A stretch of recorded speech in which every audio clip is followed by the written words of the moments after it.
sein de l'Église, on s'interroge sérieusement sur le pourquoi, qui est finalement extrêmement culturellement daté, de cette vision de la communauté comme féminin par rapport à un serviteur qui est masculin.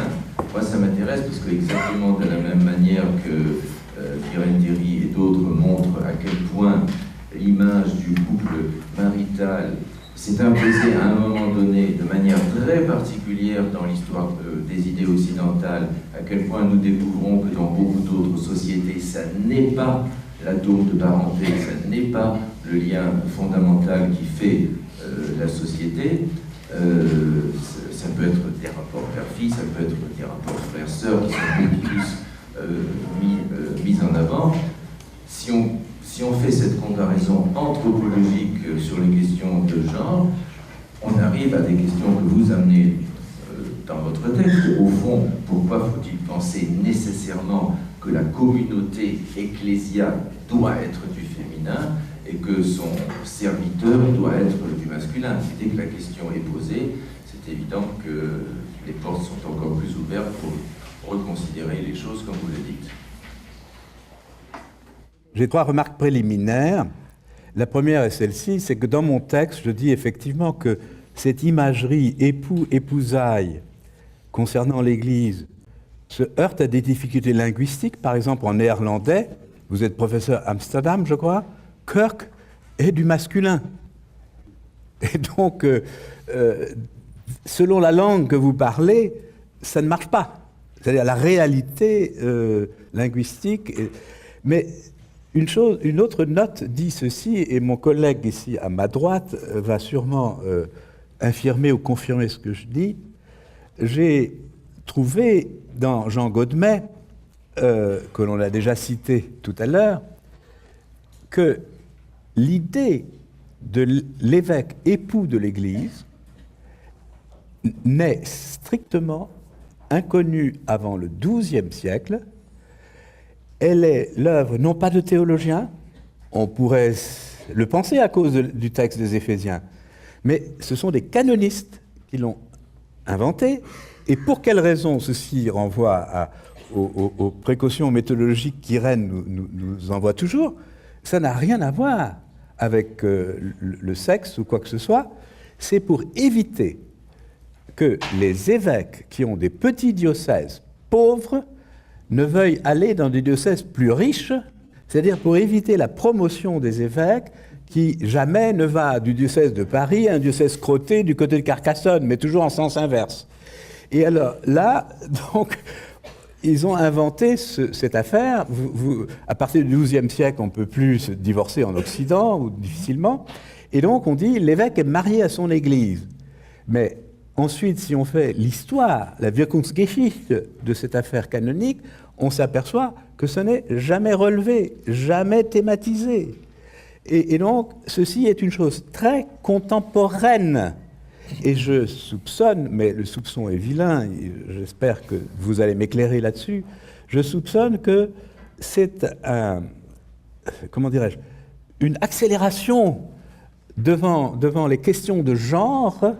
On en remet une couche plus forte, mais c'est quelque chose, je dirais, du XXe siècle. Et il y a un autre problème qui m'intéresse, c'est qu'aujourd'hui, depuis le XIXe siècle, l'Église latine en Occident est une Église qui est faite de femmes à 80% ou 75% et est toujours présidée par des hommes. Et nous avons donc une féminisation du catholicisme qui est très récente. Et la question que je me pose, c'est que d'autres religions sont très masculines, par exemple l'islam. Je pense aussi que l'Église orthodoxe est relativement masculine. Et le christianisme antique l'était aussi, au point, vous le trouverez dans mon texte, que, par exemple, les femmes martyres, du fait de leur martyre, sont considérées comme des hommes.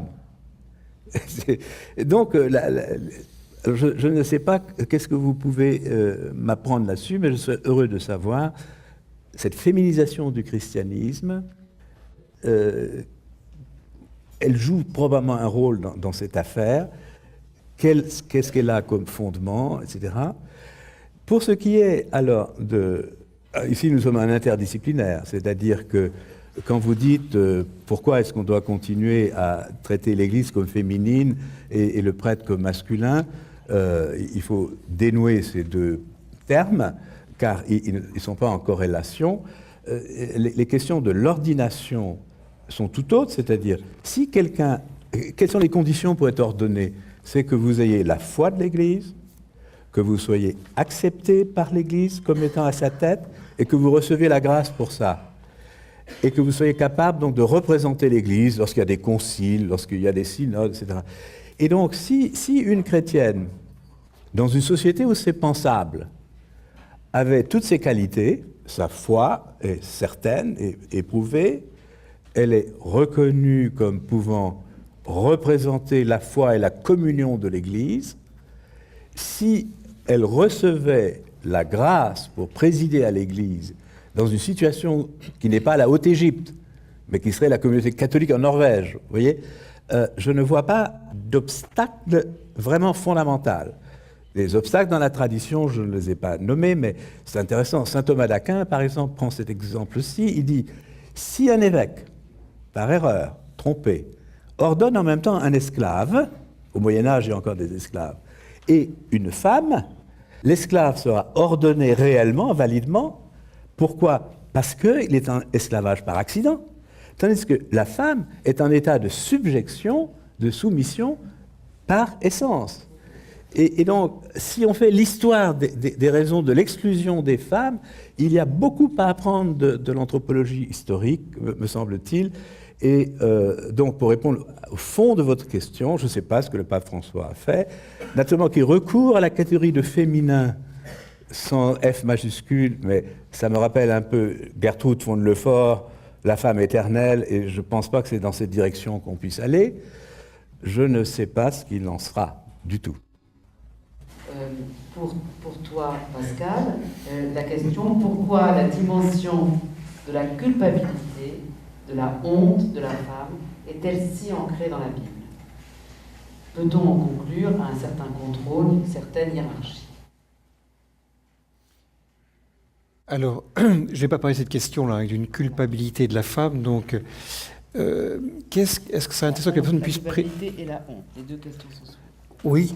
Alors, la honte, donc, qu'il est parlé dans la Genèse, justement, concerne et l'homme et la femme, et non pas seulement la femme. Hein. C'est une division intérieure qui est introduite chez les deux. Cette honte, donc, révèle cette division qui fait que des deux côtés, il y a un dysfonctionnement, aussi bien du côté de l'homme que du côté de la femme. Donc, je ne crois pas, en effet, que dans la Genèse, on puisse fonder un discours qui soit unilatéral. Je ne vois pas. Par ailleurs, c'est vrai que nous avons tendance à psychologiser la question de la honte, alors que dans l'Écriture, la honte est d'abord une catégorie qui prend en compte tout l'humain, à commencer par la volonté et la liberté. Donc ce qui est pris en compte, c'est que l'homme comme la femme ont la capacité en eux à rompre le lien avec Dieu, et après ça, rompre le lien entre eux. Donc la lecture qui est faite de la culpabilité est une lecture non pas psychologique, mais éthique. Ça me paraît tout à fait essentiel. Et là, au contraire, il y a quelque chose qui va dans le sens d'une dignité partagée. C'est le fait que tous les deux ont cette liberté au même titre qui leur permet à la fois de se distinguer de l'animal qui, lui, ne peut pas rompre le lien. Et donc, tous les deux ont à réparer le lien. Et c'est vrai que quand on regarde, c'est vrai que c'est très frappant dans le livre de la Genèse, les responsabilités de la violence du lien sont beaucoup plus du côté de l'homme que du côté de la femme. Quand on prend... Il y a une autre Tamar, je vous ai parlé de Tamar qui est donc liée à l'histoire de David. Il y a une autre Tamar en Genèse 38, qui est dans l'histoire de Joseph et ses frères, tout à fait intéressant, qui, elle, va connaître la violence de la part de son beau-père Jacob, et parce qu'il la refuse à cause d'un statut très particulier. Et ce qui est intéressant, c'est que c'est la finesse même de l'attitude de Tamar qui va faire une espèce de subterfuge qui va lui permettre de pouvoir être réintégrée dans ses droits. Donc là, on voit au contraire une femme qui s'affirme comme femme, qui va dénoncer la violence masculine Et il y a cette parole étonnante de Jacob en Genèse 38, « Tu es plus juste que moi, Tamar ». Elle veut dire ça, « Tu es plus juste que moi ». Donc la femme elle-même, donc non seulement se défend, mais Jacob lui-même va reconnaître sa faute. Donc ça montre bien que la culpabilité, elle est partagée, et là Jacob va reconnaître sa culpabilité par rapport à Tamar. Donc dans ce sens-là, je ne suis pas sûr qu'on puisse fonder bibliquement une plus grande culpabilisation. Si on parle maintenant de l'histoire, ça c'est une autre question, en effet, voilà, où Ève... C'est important de préciser cela, parce que je crois être bien comprendre votre attachement à montrer qu'on ne peut pas se réclamer de l'autorité de la Bible pour présenter une anthropologie chrétienne inégalitaire ou hiérarchiste. Il me semble bien que c'est votre attachement. Mais en même temps, vous n'êtes pas sans savoir que la question de la hiérarchie se pose. Alors, précisez votre... Alors non, là je pourrais dire, là je pense par contre que le poids culturel, on a parlé en effet du poids de l'histoire de l'Église, c'est clair que, trop clairement, je pense qu'une des heureuses révolutions a été biologique. C'est clair que lorsqu'on lit le grand Aristote, qui est pourtant un observateur très fin de la nature, qui va dire qu'en effet il y a apparition d'une âme chez la femme à partir de 90 jours et 40 jours pour l'homme. Pour quelle raison? C'est parce que lui, en fils de médecin, petit-fils de médecin, il observait l'apparition du sexe masculin avant le sexe féminin pour une raison évidente, c'est qu'on le voit. Et on va vivre sans microscope jusqu'au XVIIe siècle, ça apparaît un petit peu plus tardivement au télescope de M. Galilée en 1609, et donc là, on va enfin se rendre compte qu'il y a un gamète masculin, un gamète féminin, ça c'est le médecin qui parle. Et donc là, on va enfin se rendre compte que le rapport homme-femme n'est pas un rapport matière-forme, avec tout ce que ça suppose, la matière étant inférieure à la forme, qui étaient les seules catégories disponibles. Donc la bienheureuse médecine qui nous a valu de comprendre que l'homme comme la femme étaient égaux dans l'acte de procréation. Donc je pense que là, malheureusement, et les docteurs... et d'abord les pères de l'Église et les docteurs de l'Église ont connu des catégories qui elles-mêmes étaient trop obsolètes pour pouvoir penser le rapport masculin-féminin. Je suis contente de voir ce point commun entre vous, qui est que cette immense révolution de l'égalité des sexes procède de facteurs qui sont en partie tout à fait exogènes à la discussion interne de l'Église, mais qui sont des bouleversements de notre condition humaine, liés au développement de nos savoirs, de nos techniques, des inventeurs de la machine à laver, auxquels on pourrait d'ailleurs aussi prendre grâce. Je pense qu'on n'en parle pas assez. Il suffit de s'arrêter devant un lavoir traditionnel, imaginer les heures et les heures que les femmes ont passées pour se rendre compte que notre vie a été bouleversée aussi par la machine à laver. Revenons à des débats plus élevés. Donc avec la deuxième question qui s'adressait à toi, Père Legrand, en termes bibliques, le débat entre les deux écoles théologiques catholiques reviendrait-il à la distinction devenue séparation entre la femme Adam, femelle, et la femme Isha? Pour ma part, dans la Genèse, dans le second chapitre, donc, Ève a une position privilégiée qui n'est pas sexuelle, justement.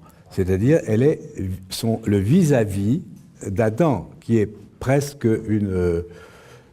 comment dirais-je, un partenariat à égalité, qui ne durera pas, car après l'histoire de la pomme, Dieu va la punir, y compris dans sa maternité, qui sera plus difficile, etc. Et elle sera soumise à son mari, vers lequel sa convoitise la poussera.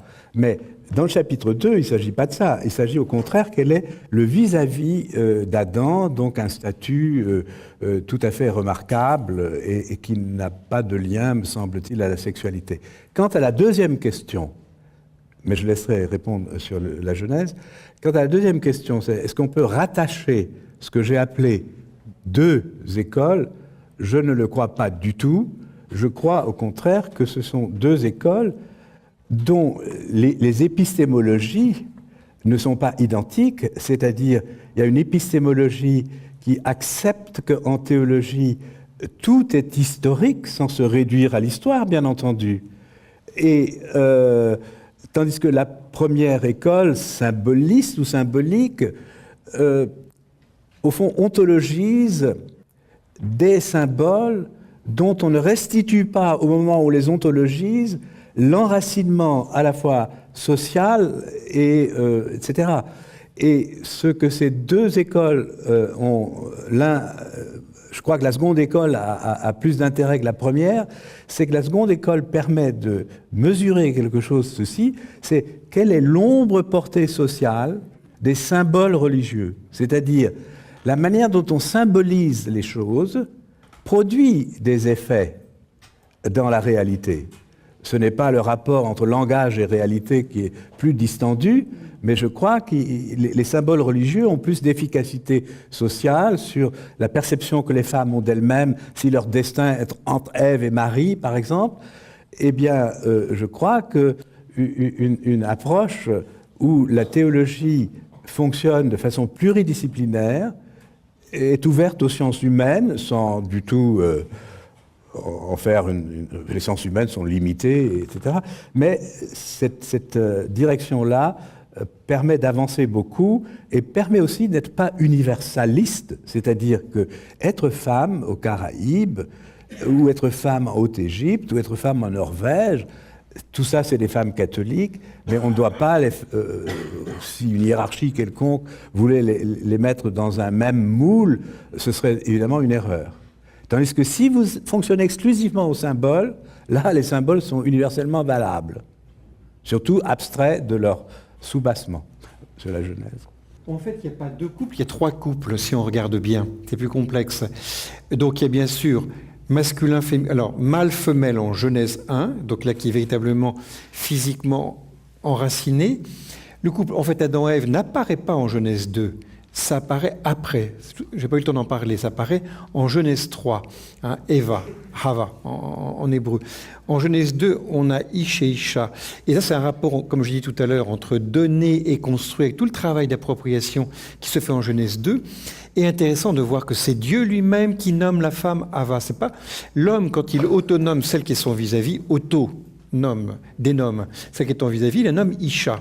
Donc il la nomme en effet, comme disait le Père Le Grand très justement, sans référence à la maternité. Il la nomme quasiment comme une sœur. Alors que dans le 3e chapitre, Dieu va dénommer après la chute comme celle qui est source des vivants, séparée justement de la conjugalité et de la sororité. C'est tout à fait intéressant de voir qu'il y a ces trois couples et qui tous les trois font sens. Alors nous reviendrons à ces débats sur la théologie et l'anthropologie chrétienne, mais nous avons voulu que cette matinée soit consacrée à la question du genre, des croyances, des cosmogonies en général, et y compris en Polynésie, dans la tradition polynésienne. Donc j'introduis ici une question pour toi, Bruno, puis nous reviendrons ensuite avec d'autres questions ou avec des personnes en public. Alors, la question que je reçois pour toi, la justification de l'échange de genre entre Va, Aotu et Atea, servant à amoindrir le rôle de Atea par rapport à Ta, Aora, fonctionne que si ce récit est postérieur au récit concernant Atea. Y a-t-il des éléments objectifs pour la datation de ces récits? Et dans l'affirmative, quels sont-ils? C'est compliqué et on n'a pas l'historique de la constitution des récits cosmologiques polynésiens. On a quand même une manière de les appréhender en profondeur, c'est de les appréhender par une vision comparative régionale. Et là-dessus, on sait donc que la féminité de Atea est une bizarrerie tahitienne. Et il y a une autre bizarrerie qui est cette scène, j'ai pas eu le temps d'en parler, mais il y a une scène dans laquelle Atea est posée femme ou femelle, et on unit Atea à des roches pointues masculines, donc on voit tout de suite l'évidence physique et symbolique, des roches pointues, papa tout œil. Et donc ça montre encore une fois combien Atea est féminin, et ici Atea est pénétré par des roches dures. Ça, c'est ce qui est dit dans l'ensemble tahitien et qui fait écho à des récits samoans qui sont très différents, dans lesquels on a, et c'est chez Turner, des roches dures dressées, papa tout, qui sont unies avec des roches planes et terreuses, papa ailées.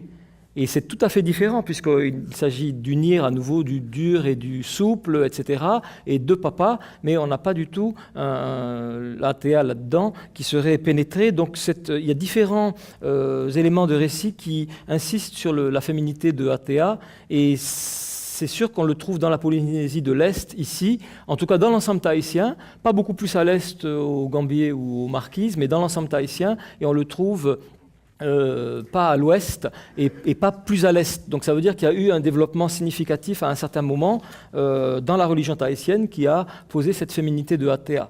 Maintenant, si on regarde à nouveau les choses dans l'ensemble régional, on est sûr que les dernières îles qui ont été peuplées sont les îles Hawaï et puis ensuite, ultimement, la Nouvelle-Zélande. Toutes deux au départ de l'ensemble tahitien au sens très large. Et on sait que chez les Maoris de Nouvelle-Zélande, on retrouve cette suprématie masculine de Atea sous la forme du ciel Rangi, certainement, et ça c'est Peter Buck qui nous le disait, à travers un passage par Rangi Atea. Et Rangi aurait pris la place de Atea, mais toujours est-il qu'on a cette figure de Rangi Atea, d'un ciel père très masculin, et puis d'une terre mère, papa Tuanuku chez les Maoris de Nouvelle-Zélande.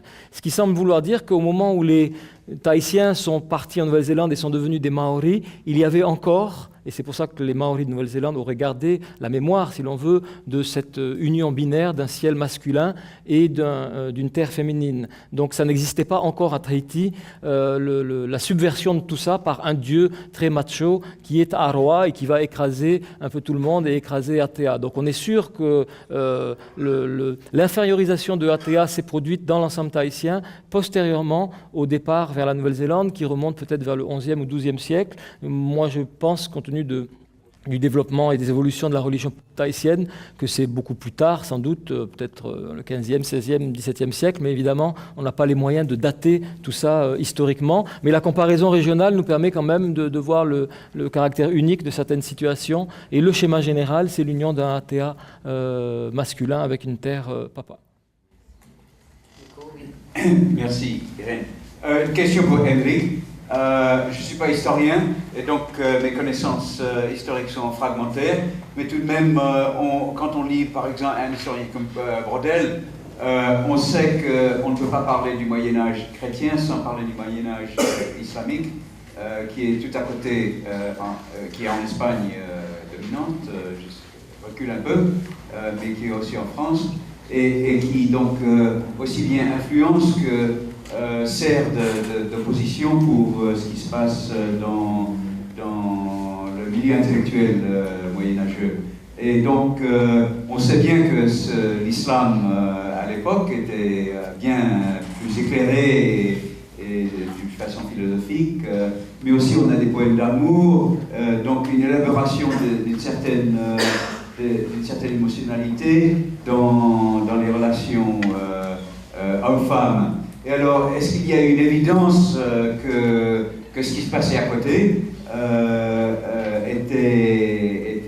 avait une influence quelconque sur les données que tu présentes? Merci beaucoup de cette question que je ne m'étais jamais posée en fait. Et qui... Non, mais je pense justement, c'était hier ou avant-hier qu'on parlait avec... Agnès, je pense, de l'importance de la... C'était pas avec toi. De l'importance des troubadours, de l'amour courtois. Mais c'est vrai que la présence de l'islam, déjà, la facilitation des textes d'Aristote, est sans doute à prendre en compte. Et pour ces thèmes, donc des affects, j'avoue que j'en sais rien. Et à ma connaissance, mais peut-être là, c'est mes lacunes historiographiques, il n'y a pas un traitement direct, peut-être, de cette question. Mais en tout cas, je pense que ça mérite, d'être exploré. Peut-être ça existe déjà. Moi, je ne connais pas. Mais sans doute, ça exerce une influence. Alors, les sources de ces gens-là, desquels je vous ai parlé, sont exclusivement chrétiennes. Donc, les références textuelles, les autorités auxquelles on va se référer, sont les écritures et donc la patristique, les droits canons, qui est très éparpillé justement avant la réforme grégorienne. Il n'y a pas de référence directe à ces autres-là. Les références aux autres, c'est toujours dans les cadres de conversion et dans les cadres de prohibitions matrimoniales, par exemple, où l'on sera plus tolérant avec des populations récemment converties. Mais je te remercie beaucoup de cette question qui pousse vraiment à explorer la chose. Moi, personnellement, j'ignore. Je ne sais pas si dans la table, il y a quelqu'un qui puisse apporter une réponse plus juste. Dans le même sens, pour enrichir, Oh non, c'est bon. On sait, dans la grande tradition de commentaires des Cantiques, hein, il y a eu bien sûr les Origène, Grégoire de Nice, etc., Raban-Mort davantage donc Oui. au Moyen-Âge, mais ce qui va caractériser de manière très particulière toute l'école victorine, hein, Richard Commule de Saint-Victor, et puis bien sûr Saint-Bernard déjà avant, c'est pas seulement le commentaire que l'on a très très en détail des 8 chapitres du Cantique, mais aussi c'est quasiment l'occasion de parler de l'expérience qu'ils vivent eux-mêmes de leur relation à Dieu, à l'occasion donc du commentaire du Cantique. Oui. Véronique rappelait l'importance pour comprendre la symbolique masculin-féminin du Cantique. Quel est le rôle? Parce que de fait, c'est vrai que on sait que Richard et de Saint-Victor, qui ont joué un rôle bien plus important que celui que l'on sait au XIIe siècle, ont réélaboré le concept de personne de façon tout à fait originale pour la Trinité, ont aussi introduit un nouveau modèle trinitaire à partir de l'amour, par rapport à ce qu'on voit élaborer dans le De Trinitate d'Augustin, qui se fait à partir de la psychologie, hein, de l'intelligence et de la volonté. Est-ce que leur commentaire très assidu, à la fois intellectuel et vécu, du Cantique, avec tout ce que ça suppose comme rapport homme-femme, n'a pas aidé à renouveler aussi leur regard de l'amour, et donc l'importance du volitif dans l'amour, et ultimement les conséquences sur l'acte sacramentel. Je pense par exemple aux travaux de Patrice Sicard, hein, qui est un des meilleurs spécialistes des Victorins, et qui justement montre que là se met en place un nouveau septénaire sacramentel. C'est avec Pierre Lombard, hein, que pour la première fois on a la liste de 7 sacrements. Donc voilà, quelle est l'influence du Cantique des Cantiques sur cette vision nouvelle de l'amour? Oui. Moi, je pense qu'en effet, qu'elle est forte, elle est certaine. Et comme tu me disais tout à l'heure, sans doute Bernard est là une pièce clé. À nouveau, il faudrait explorer la chose. Moi, je me suis cantonné uniquement donc, à ces discussions plutôt légales et pour Hugues de Saint-Victor théologique. Mais j'ai pensé, mais ça c'est postérieur, justement, cette évocation de l'importance de lien mystique, de l'union mystique, c'est postérieur. Ramon Llull, donc l'expérience qu'il a des mystiques musulmans. Dans l'autre, il est majorquin, et, il passe donc évangélisé en Afrique du Nord, et là, son œuvre en est profondément marquée, mais là c'est postérieur. C'est postérieur.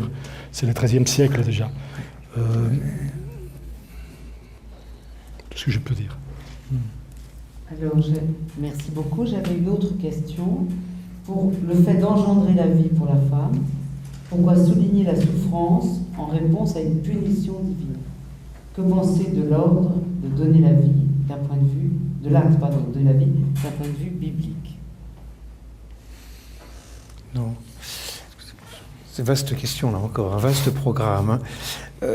Pourquoi souligner De fait, il faut reprendre le texte de Genèse 3, hein, donc, qui est le texte de la chute, dans la même tradition que Genèse 2, pour voir que, certes, il y a ce qui est infligé à la femme, mais du côté de l'homme, il y a le symétrique qui est le fait qu'il va désormais travailler avec souffrance. On se rappelle que le travail a comme étymologie le tripalium, qui est un instrument de supplice. Donc, de fait, il n'y a pas de pénalité qui soit unilatérale. Là, elle est symétrique, hein, donc des deux côtés. Hein.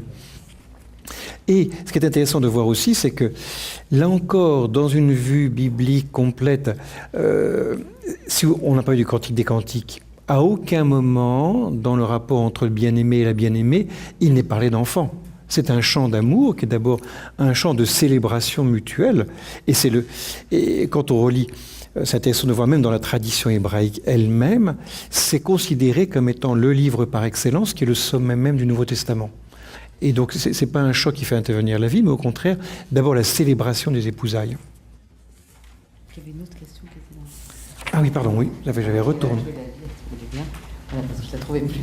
Donc, une autre question qui t'est adressée aussi, Pascal.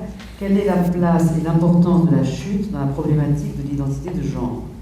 Genèse 2, ils étaient un et n'en avaient pas honte. Ils ont honte ensuite de la nudité, donc de la différence après la faute, c'est-à-dire la connaissance transgressive du bien et du mal. Une belle question, hein. Délicate, et je suis sûr que vous avez des choses différentes à dire. Je pense qu'en effet, c'est un petit peu quand j'ai travaillé cette question-là, c'est une des conclusions à laquelle je suis arrivé. Ce qui est intéressant dans la vision biblique, c'est que justement, c'est une vision complexe de la construction. C'est-à-dire qu'il y a d'un côté, on a vu le donner. Ce qui caractérise l'humain, c'est qu'il s'approprie par un acte de liberté, par un acte aussi de parole ce qu'il est, puisqu'il va célébrer « Voici l'os de mes os, la chair de ma chair ». Donc on voit bien que là, il y a bien ce que Dieu lui donne, il faut encore qu'il l'intériorise, très bien. Mais dans la construction, il n'y a pas seulement le fait qu'il s'intériorise, ce que ne fait pas l'animal, hein, mais il y a aussi le fait, pardon, toujours plus lentement. Très bien. Il faut que je parle plus vite, non, c'est ça? Et dans la construction, il y a à la fois la prise en compte de l'appropriation, qui est une espèce d'achèvement, mais aussi la prise en compte du fait que après cette fameuse chute, hein, une pomme, 2 poires et des pépins, hein, après la prise en compte de ça, il y a aussi une violence. Et dans cette violence, la culture elle-même, à la fois, il y a de l'achèvement de l'humain, mais il y a aussi de la violence, par exemple, dans la non-prise en compte de l'altérité. Et donc, je pense que la vision que la Bible donne de cette construction que l'on va décrire en anthropologie, la Bible elle-même va donner une vision qui est à la fois en ombre et en lumière, en disant, on n'a que, ça descend dans les topos d'hier après-midi. J'ai pas eu le temps, c'est après que j'ai réfléchi, je me suis dit, mais ce qui me frappait, c'était de voir l'engagement des discours. Autrement dit, on passait du descriptif à un moment à du prescriptif. Et il est difficile de rester totalement neutre. Ce qui montre donc bien que l'anthropologie elle-même, qui se veut décrire les phénomènes, quand même, tôt ou tard, pose un jugement de valeur sur ce qui est dit, parce que l'homme est un. Eh bien, la Bible fait la même chose.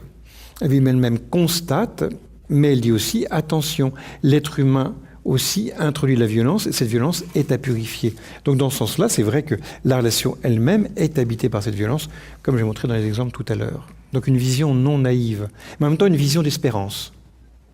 Et une vision qui ne culpabilise jamais unilatéralement l'un ou l'autre. Non, les deux sont responsables, d'ailleurs, de manière systémique, et avec le poids aussi des générations. Je me permettrai d'intervenir aussi sur une autre des questions, sur la médecine. Bien entendu, le XVIIe siècle est massif dans la visibilisation de certaines choses, mais toutes les sociétés humaines ont des représentations sur comment on fait un enfant. Et en l'occurrence, je pense qu'au Moyen-Âge, le poids de l'aristotélisme est beaucoup plus faible que celui du galénisme, qui s'inscrit dans une théorie dans laquelle hommes et femmes apportent une sémence, au point que les franciscains, qui débattent beaucoup avec les dominicains, Bonaventure va se poser la question de la jouissance de Marie lors de la conception du Christ. Parce que dans la théorie galénique, il est nécessaire qu'il y ait un orgasme féminin pour qu'il y ait expulsion de la sémence. Donc il y a la science, oui, mais les sciences au pluriel. Et des débats qui sont à la fois... Je pense à Diana Pomate, qui avait travaillé aussi sur la médecine à l'époque romaine et la construction d'un système bilatéral des parentés. N'oublions pas que nos prohibitions matrimoniales portent sur le sang, et le sang pèse autant du côté paternel que maternel, dans les droits canons, depuis toujours. Donc il y a là aussi des représentations sur comment on fabrique ce sang, qu'on va mêler au sang de l'époux, de l'épouse, et transmettre par la suite, mêler au sang de l'enfant, qui sont à prendre en ligne de compte aussi. Donc peut-être pour mettre un bémol à cet optimisme scientifique. Par rapport à ta question et au scepticisme de Nico, je pense, bon, il y a, j'allais vite quand j'ai présenté, il y a une occurrence ou deux où l'on prend un ego masculin aussi. Mais à mon sens, c'est normal qu'on parle toujours du consentement de la fille parce qu'elle est vue comme beaucoup plus faible, beaucoup plus soumise à l'autorité paternelle que les garçons. Et à mon sens, là, c'est tout simplement l'effet de cela. J'ai senti dans le texte d'Hervé une provocation quand même, en disant « L'androcentrisme n'a pas reculé du fait d'un progrès de la morale ou des idées ». Bien sûr, il y a un côté de provocation, surtout quand on a la conscience de ce qu'a été la lutte des féministes, de ce que les féministes ont enduré en Occident pour avoir osé contester la place qui était la leur.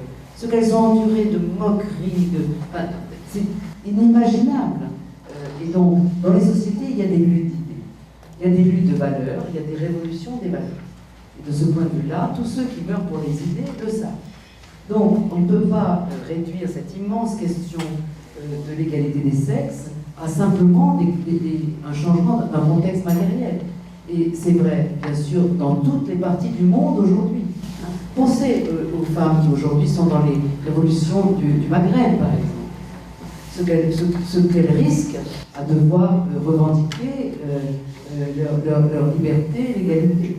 Donc, je pense qu'il y avait un côté que ça, bien sûr, Hervé, tu l'ignores en rien. Hein, donc, c'était un peu une provocation, mais et de rappeler qu'il y a quelque chose qui est un changement objectif de la situation. Il n'y a pas que la lutte d'idées. Et tel que c'était formulé, donc c'était une façon de rappeler que cette lutte d'idées, elle est rendue possible aussi par des changements de notre condition la plus matérielle. Voilà. Mais je pense que je voudrais concilier tout le monde en disant, voilà, en anthropologie, en sociologie, on s'intéresse aussi bien aux conditions concrètes de la vie au fait que les sociétés sont structurées par du sens, par des institutions, par des récits, et que tout cela, ça donne aux humains une responsabilité sur leur sort, que c'est leur grandeur de s'en emparer. Alors je donne la parole à John, et après, chacun de vous pourra répondre. Voici ma question. Plus précisément, Faroutou met au monde 2 enfants qu'il nourrit à son sein plat. Alors, c'est donc un homme va mettre au monde 2 enfants. Est-ce que tu veux dire par là qu'on a omis de dire qu'il avait une femme avec qui il a copulé pour avoir des enfants? Mais ce qui est certain, je finis, c'est que ce même Faroutou a 2 enfants, Tamouri, qu'il va nourrir à son sein plat. Généralement, le sein plat, c'est le sein d'un homme, c'est bien ça? C'est-à-dire stérile. Alors, comment Faroutou a-t-il pu avoir des enfants qu'il a pu nourrir avec son sein plat? Voilà ma question. C'est pas dit dans le texte. Que quoi? Qu'il a eu des enfants? Si, avec qui? Le texte commence un peu brutalement. Il a nourri avec son sein plat. Ouais, mais en fait, tout ça est un peu une imposture qui est toujours une posture, mais ça veut dire que l'idée importante, c'est de féminiser Athéa. J'ai essayé c'est mon point de vue, hein, pour rabaisser un petit peu Athéa par rapport à cette figure masculine suprême qui est Arwa. Et puisqu'on va devoir rétablir, malgré tout, à un moment, la masculinité de Athéa, on ne va pas la rétablir par magie, mais on va emprunter la masculinité de quelqu'un d'autre. Donc il a fallu aussi masculiniser Fa'ahutu, ce qui est un peu une ineptie, parce que Fa'ahutu, ça signifie fructifier, donner des fruits, etc. Et c'est fondamentalement une essence féminine. Donc de même que l'identité féminine de Athéa est une énorme bizarrerie, poser que Fa'ahutu aurait une identité masculine. Donc Faroutou était déjà une femme alors? On a masculinisé là aussi à un moment Faroutou pour pouvoir ensuite redonner sa masculinité à Athéa. C'est du bricolage mythique, hein, je pense. Hein. Ouais. D'accord. Donc, ça ne mérite pas qu'on passe des heures dessus. Je trouve pas. C'est pour ça que je suis désolé et en même temps quand même content d'avoir fait cet exercice, mais je suis pas sûr que ça nous apprenne énormément de choses profondément sur la masculinité et la féminité dans les anciennes religions polynésiennes, si ce n'est que c'est une histoire quand même d'apparence, de mata, de huru, et donc être masculin ou féminin, c'est une histoire j'allais dire non pas de genre au sens de sexe ou de nature, mais une histoire du genre qu'on a, voilà, à quoi on ressemble. Et c'est pas une histoire de nature ou d'essence, c'est une histoire d'apparence. Et là, il y a peut-être une leçon à creuser, que j'aurais peut-être dû davantage creuser en fait par rapport au débat qui nous intéresse, mais moi, j'avais envie de parler de mythologie, donc je vous ai amené là où je voulais moi.